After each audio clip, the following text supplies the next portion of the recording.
This is what it sounds like when a bunch of guys see bacon jam. And here's what it sounds like when women see men making bacon jam. So fellas, if you want to hear your ladies scream like those ladies, make her some bacon jam. Bacon jam is so stinking good. Why? Because it has bacon. Bacon is the king of meats. There, I said it. It's out there. I don't care how you feel about pork. Bacon is the king of meats. My grandmother used to say if she could only eat one meat the rest of her life, bacon. And she was a wise woman. Anyway, this bacon is still frozen. So it cuts really good this way too, by the way, if you have a sharp knife. So once I get this all done, I'm going to throw it in my skillet. And I'm just going to break it apart with my hands a little bit. My flesh mitts, my biscuit shovels, all that good stuff. Whatever you want to call your hands. Nature's fork, you know, your mixing tools. We're going to throw it on the oven. And here's the important part. You want to cook it at medium low. Because we want to render out all the fat. That's what's going to make it super crispy and super flavorful. Okay? Now we're going to do 2 onions. Here I have 2 yellows, but you can do Vidalias. I wouldn't do white because they're a little bitter, and I wouldn't do red. But if that's your thing, baby, go ahead and do it anyway. I'm just saying my preferences here. Your knife cuts do not have to look good at all. We're just going to dice these babies up, and we're going to cook them up in our jam. So they don't have to be uniform cuts or anything chef-like at all because they're going to cook down to next to nothing. That's how you do it. All right. So once we get these all chopped up, we're going to set them to the side because we're not ready for them yet. However, you can see me finishing up here. Let's go check on our bacon, shall we? Alrighty. You can see it's cooking.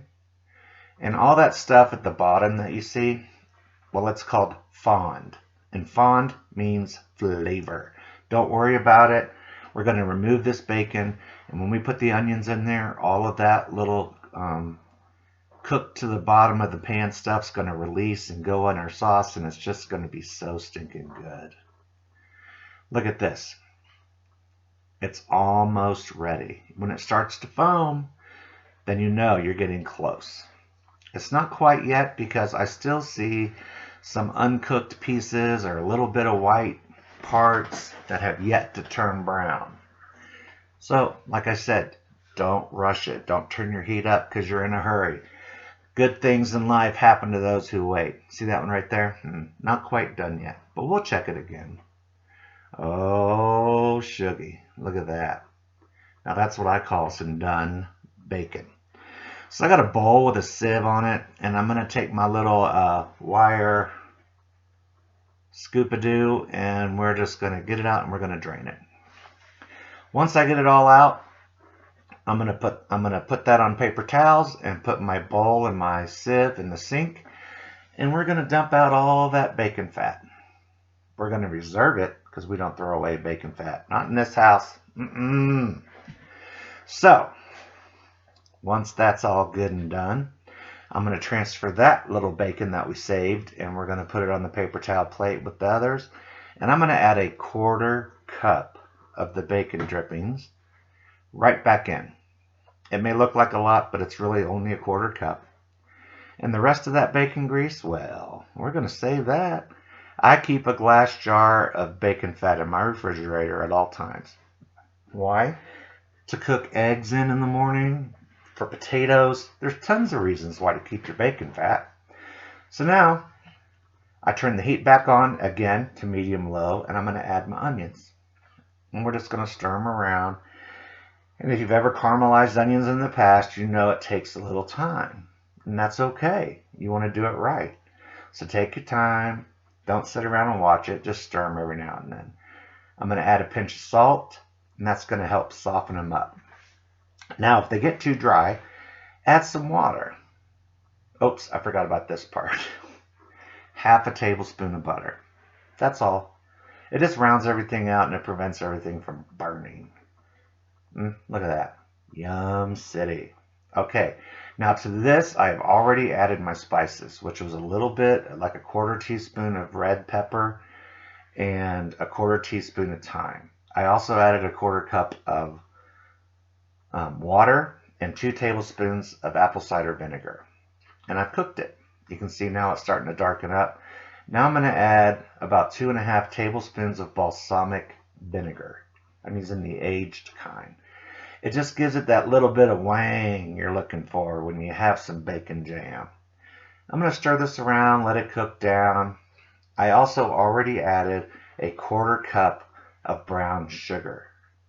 That's what made it so dark. Sorry it wasn't on camera, but a quarter cup of brown sugar. Now I added in my bacon, and it looks a little dry, so I'm going to add a few tablespoons of water just to let it mix around, let all the flavors. That water is going to create a super highway for all the flavors to just go all over the pot. It is. Does it look good yet? Because I really think it does. So we're going to let this go for a little bit until it starts to get a jammy consistency. What do you think? Is that jammy? So now I'm adding honey. I just add like a tablespoon, maybe a tablespoon and a half of honey. And that's just going to add a little bit of sweetness to go with a little bit of spice and a little bit of sour from the vinegars and the red pepper. So this looks good to me. So I'm going to remove it from the heat, and we're going to put it in a bowl to cool to room temperature. Here it is on my counter. Here's my bowl.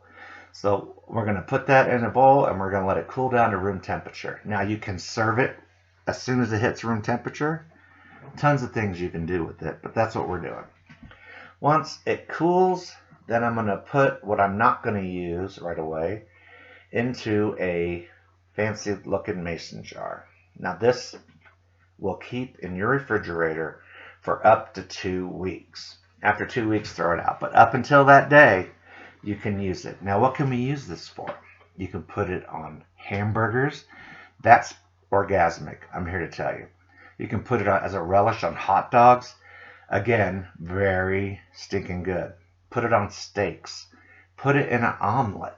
What? There's tons of things you can do with this. Put it on a donut. If you've never had a donut, my hands to Jesus. You're going to love it. Okay, so pack it all in there, put a lid on it, stick it in the fridge, and like I said, 2 weeks. But we're going to have a little bit on some toast right now. This little piece of sourdough toast with some cream cheese slathered up on there. Here comes the bacon jam. Oh, shuggy, shuggy, shucks. Would you just look at that? Just look right at it. So good. If you thought those ladies screaming earlier was something, you should have heard Mrs. Dick when she took her first bite of this. Man, it was good. So I tried a bite, and you know what? She was right. I didn't squeal, but I was like, that's good. So I really hope you try this out and you make it. If you like this video, how about a thumbs up? I also invite you to subscribe to my channel and hit that little bell icon so you know when I make new videos. I have stuff from everywhere. I like to eat. Have a great day.